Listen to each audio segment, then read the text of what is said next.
अस्सलामुअलैकुम, मैं हाँ नुमान कंबो।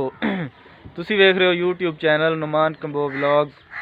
दोस्तों अज का व्लॉग स्टार्ट करने तो पहले उम्मीद करना कि तुसी अल्लाह के फजल ते करम दे नाल ठीक ठाक होगे।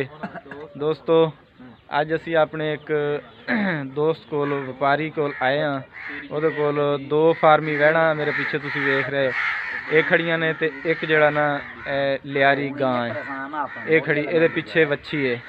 वो तुहानू इंशाल्लाह विखाने इन्हां नाल सौदा कर रहे हैं।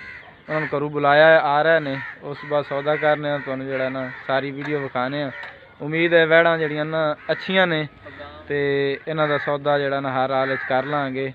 ते उस तो बाद जड़ा ना गां दा भी सौदा करांगे। लियारी है, दुध जड़ा ना ठीक ठाक इहदा 5 किलो एक टाइम का, 3 किलो एक टाइम का दस रहा सी। फोन ते रब्ता आया उन्हां नाल ते गां दे पिछे वच्छी है ते इन्हां दा सौदा करने। फिर उस तो बाद तुसीं साडे नाल अटैच रहना, तुहानू जड़ा ना सौदा हुंदे दी वीडियो विखाने ते जड़ा ना अगर सौदा हो गया तो फिर इन्हां नूं लैके चले जाएंगे अपने फार्म ते असीं। हाँ भाई, ये कितने दी है फार्मी बैड? लाख रुपए दी भाईजान। यार ये तो ज्यादा ने पैसे। हुक्म करो भाई जी। ते ओ कितने दी अबलक? 1,20,000 दी। अच्छा, खीरियां ने दो में? खीरियां ना खीरियां। अच्छा यार कोई मुनासिब करो ना, असां दो में ही लै लैने। हुक्म करो भाईजान। सान तो 1.5 लाख दी दो में लगदी। नहीं मेरा भाई मौलिक घाटा चल। अच्छा, ओ परली गां दा की रेट?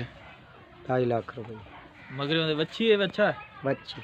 दुध कितना देंदी? तकरीबन 8 किलो दोवां टाइमां दा बच्ची दे। अच्छा,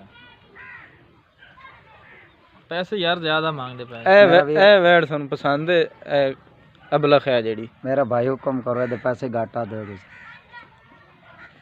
ए जी सौदा साडा फाइनल हो गया इन्हां दे नाल 85 हज़ार का, यानी कि 85,000 दी एक। ते माशाल्लाह खूबसूरत ने और नस्ली भी आए ने, अच्छियां चीज़ां ने। सौदा फाइनल हो गया, लैके जा रहे हैं असीं अपने फार्म ते इन्हां नूं।